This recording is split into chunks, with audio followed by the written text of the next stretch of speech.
these guys are like family. We are like family.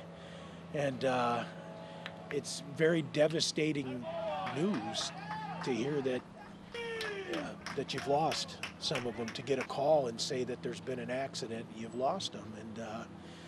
And yet, you know, the message we keep sending out is be there for one another. And I don't know God's purposes, but I know He's good. That you came all the way back. I mean, Did you just feel compelled to have to be here?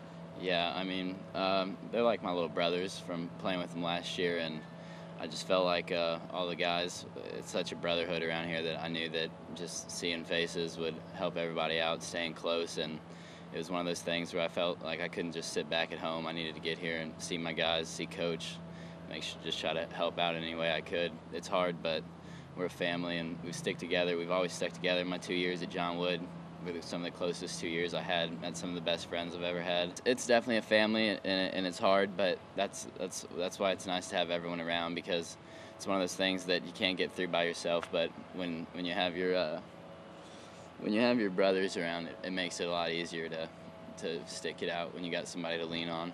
Recently, we've had obstacles, but nothing that comes close to this magnitude. I guess that's part of a coach's role, and especially when your kids come from so far away, to have to fill the gaps and be there for them, just like they do as friends and brothers.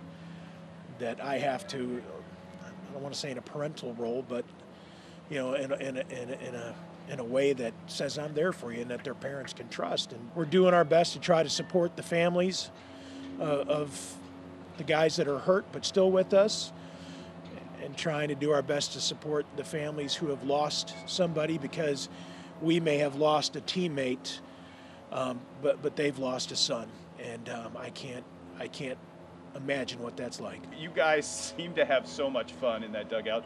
Just those two kids and what they brought to the dynamic, and what they meant to you guys as a team and a program the last year and a half. Riley's one of those guys that you can't take serious. He was, since his first day, Coach was always on him. He was a clown, but he was one of those guys that no matter what you said to him, he took it the right way.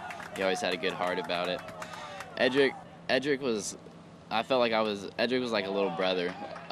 Since the first day, anytime we had workouts, he was my partner. Anytime we played catch, he was my partner. I always tried to kind of lead in by example with him, because he was one of those strong personality guys that people follow, and he was one of those kids that he was never going to be outworked by anybody. And I wouldn't say this if it weren't true. These two guys were loved by everybody.